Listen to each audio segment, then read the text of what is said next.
और मैं आपके माध्यम से सरकार को चेतावनी के तौर पर कहना चाहता हूं, सरकार अपनी इस आदत में सुधार करे, वरना इसके परिणाम सड़कों में बहुत भारी होंगे।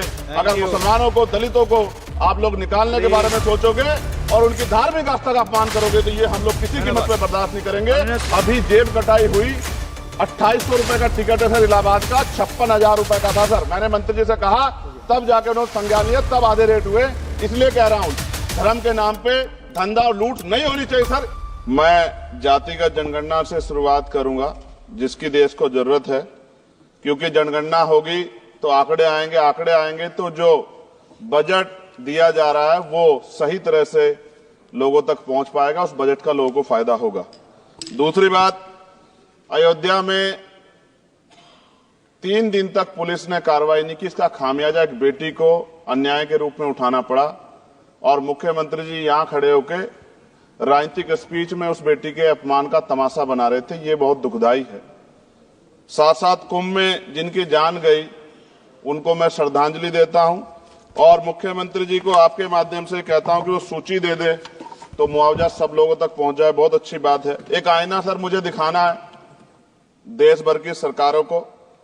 यहीं बागपत के एक बच्चे ने न्याय नहीं मिला सर, आत्महत्या कर ली पार्लियामेंट के सामने, जितेंद्र ने।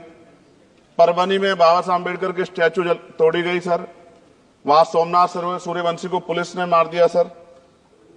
यहां पंजाब में सर, अमृतसर में बाबा साहब अम्बेडकर की प्रतिमा पे किस तरह का अपमान किया गया। गोरखपुर में 2 दलित बच्चों की हत्या हुई सर।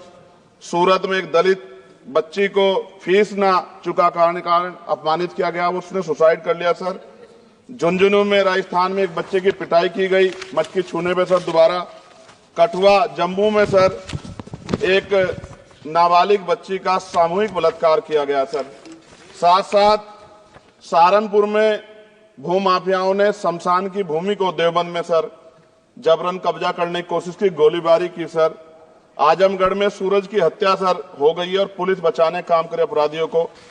सर SC ST को पहले जमीन मिलती थी पट्टों के रूप में, कई सरकार ने दी। उन जमीनों को पहले तो दबंगों ने कब्जा के रखा और अब उन जमीनों को सरकार भी छीन रही है सर। शहर में रहने वालों को SC ST को आवासीय पट्टे दिए जाने चाहिए। आजादी के 75 साल भी घर नहीं है, बाद भी SC ST के बच्चों को जो स्कॉलरशिप दी जाती थी, केंद्र और राज्य का आपसे विवाद है कि 60% आप दोगे, 40 हम देंगे। इस चक्कर में कई बार स्कॉलरशिप सब नहीं समय पहुंचती, मानसिक प्रताड़ना होती है, स्कूल परेशान करते हैं, कॉलेज। इसलिए मेरी राय है सर कि 0 बैलेंस पे उन बच्चों का एडमिशन कराया जाए। जब सरकार कुछ करना चाहती तो बच्चों को फायदा हो जाए। और देश भर में सर बहुत सारे छात्रावास बने हैं, लेकिन उन छात्रावास की स्थिति ऐसी है जर्जर, जैसे हमारे स्कूलों की है। इन छात्रावास का जीर्णोद्धार करा जाए, उनकी रख रखाव का ख्याल रखा जाए, क्योंकि अब देश का भविष्य तैयार हो रहा है। और ऐसी हालात सर स्कूलों की है, स्कूलों के हालात आप देश भर में, मैं उत्तर प्रदेश से आता हूं, जाके देखोगे नगीना क्षेत्र में सर अगर स्कूल गिर जाएगा किस दिन बहुत बड़ा हादसा हो जाएगा, कोई पूछने वाला नहीं है सर। बात OBC समुदाय की जाए सर, OBC समुदाय को वक्त आ गया है कि विधानसभा और लोकसभा में आरक्षण जो है सर मिलना चाहिए, जो उनकी पर्याप्त संख्या यहां लोकसभा में और सभी स्टेटों की विधानसभा में आ पाए, जो सामाजिक समानता की दिशा में जरूरी कदम है। OBC को भी SC ST की तरह सर प्रमोशन रिजर्वेशन मिले। OBC आरक्षण में जोड़ा गया सर असंवैधानिक है, क्रीमी लेयर, उसको खत्म किया जाए।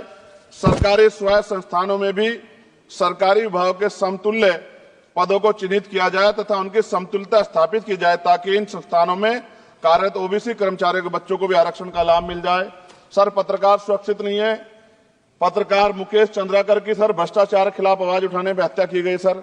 कौन पत्रकार ईमानदार से पत्रकारिता करेगा। किसानों को MSP की कोई लीगल गारंटी नहीं। एक बड़े किसान है दल्लेवाल जी, 69 दिन से सर जीवन और मौत के बीच आमरण अनशन पे है। क्या अब तक किसी दिन उनकी जान चल जाए, सरकार को संज्ञान लेना चाहिए। सर माइनॉरिटी की बात करूंगा, धार्मिक आस्था की बात है, हम तो सभी का सम्मान करते हैं क्योंकि हमने शपथ ली है, हम संविधान को मानने वाले लोग हैं। लेकिन सर बड़ौत में भगवान आदित्यनाथ निर्वाण लड्डू पर्व के दौरान दुर्घटना हुई, 8 लोगों की जान चली गई, श्रद्धालुओं की, 75 घायल है, सरकार ने संज्ञान नहीं लिया। अयोध्या की तरह उनको मुआवजा दे देते तो उनके मन में भी जो माइनॉरिटी है पीड़ा जो है वो खत्म हो जाती। न्यायालय द्वारा पारित आदेश के बावजूद जैन समाज को जैन महातीर्थ गिरनार जूनागढ़ गुजरात पे पूजा करने रोका जाए, जो उनके मौलिक अधिकार का उल्लंघन है सर। बरेली में सार्वजनिक रूप से हजरत पैगंबर मोहम्मद साहब के खिलाफ सार्वजनिक अपमानित गाने चलाए गए। क्या सर मुसलमानों की धार्मिक आस्था का सम्मान नहीं होना चाहिए? उनका भी तो आजादी में योगदान है। और इनको अपराधियों किसका संरक्षण है कि खुलेआम इस तरह गाने बजा के अपमानित कर रहे हैं? संभल की हिंसा में सर 74 लोगों की गिरफ्तारी हुई है और वहां के मुस्लिम डर के साए में है। सरकार बेगुनाहों की गिरफ्तारी बंद करे। महाराष्ट्र में सर चंद्रपुर जिला पड़ता है, मैं अभी गया था, तालुका चिमूर में ताडोबा फॉरेस्ट में संग्रामगिरी पहाड़ पर बौद्ध स्थल है सर, बहुत पुराना। वहां बौद्ध भिक्षु को सरकार बिजली नहीं देती, रास्ता नहीं देती और इतनी बुरी हालत में उनकी धार्मिक आस्था क्या है सर? तथागत बुद्ध की ज्ञान स्थली होने के कारण बोध गया में बौद्ध धर्म के अनुयायियों के लिए जो बहुत महत्वपूर्ण स्थल है सर, इस स्थल पर अवैध कब्जा हटवाकर बौद्ध धर्म के अनुयायियों को सौंपा जाए। उनमें बड़ी चिंता, देश विदेश से लोग आते हैं, तो यहाँ हमारे देश की छवि भी खराब हो रही है।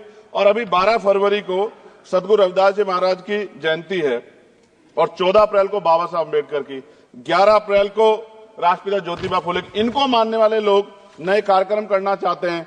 अभी जिस विचार की सरकार है सर, वो तो कोई कार्यक्रम कर लें, लेकिन अगर ये कार्यक्रम करना चाहते हैं तो इनको कोई छूट नहीं है और नई परमिशन नहीं मिल रही। खत्म करूंगा सर, अंत में थोड़ा सा और रह गया सर, इसको खत्म करूंगा। लेकिन सर मैं जानना चाहता हूं, क्या सरकारी पैसे पे एक ही धर्म का अधिकार है? दूसरे धर्म के धार्मिक आयोजनों पे अभी कुंभ में 7,500 करोड़ रुपए खर्च किया आपने। आप रविदास जयंती पे कितना खर्च करेंगे? आप 14 अप्रैल को डॉक्टर बाबा साहब अम्बेडकर जिनकी जय जयकार होती है, उन पे कितना खर्च करेंगे? और उनके विचारों को आगे बढ़ाने के लिए आप क्या सहयोग करेंगे? ये सवाल बहुत बड़ा है। और अंत में सर मुझे आपसे, आपके माध्यम से सरकारों को कहना है सर, क्या इस देश से दलितों, मुसलमानों, पिछड़ों, आदिवासियों को निकाल देना चाहती है सरकार? जिस तरह से उनके अधिकारों को, स्कॉलरशिप को, उनकी पढ़ाई को, हेल्थ सिस्टम में कोई पैसा नहीं खर्च हो रहा है, क्या उनको निकाल के इस देश को ऐसा देश बनाना चाहते हैं जहां कुछ ही धर्म के लोग रहेंगे? सर मैं ये कहना चाहता हूं, देश सबका है और अगर सरकार ये तय करके बैठ गई कि वो दलितों, मुसलमानों को, पिछड़ों को, आदिवासियों को निकाल देगी, तो सर ये संभव नहीं। इतनी बड़ी आबादी है, हम अम्बेडकरवादी लोग उनके पक्ष में खड़े हैं क्योंकि हमने शपथ ली है कि हम हर व्यक्ति का संरक्षण करेंगे। और मैं आपके माध्यम से सरकार को चेतावनी के तौर पर कहना चाहता हूं, सरकार अपनी इस आदत में सुधार करे, वरना इसके परिणाम सड़कों में बहुत भारी होंगे। अगर मुसलमानों को, दलितों को आप लोग निकालने के बारे में सोचोगे और उनकी धार्मिक आस्था का अपमान करोगे तो ये हम लोग किसी कीमत पे बर्दाश्त नहीं करेंगे। मैं आपका धन्यवाद करूंगा सर, लेकिन साथ साथ मैं ये भी कहूंगा सर, सर खत्म कर रहा हूं सर, 10 सेकंड में खत्म कर रहा हूं सर, आप आदेश करेंगे तो खत्म कर दूंगा। खत्म कर दीजिए, एक सेंटेंस बोलिए। 10 सेकंड में खत्म कर दूं सर, एक सेंटेंस में 10 सेकंड भी आएगा, बोलिए सर। मैं बस ये कहना चाहता हूं कि सरकार सभी का ध्यान रखे और उनमें भी गरीबों का ज्यादा ध्यान रखे, क्योंकि सर अभी जेब कटाई हुई 2800 रुपए का टिकट है सर इलाहाबाद का, 56,000 रुपए का था सर। मैंने मंत्री जी से कहा, तब जाके उन्होंने संज्ञान लिया, तब आधे रेट हुए। इसलिए कह रहा हूं, धर्म के नाम पे धंधा और लूट नहीं होनी चाहिए सर, इसकी जिम्मेदारी सरकार की। धन्यवाद सर। INDC नेटवर्क, बदलते भारत के साथ।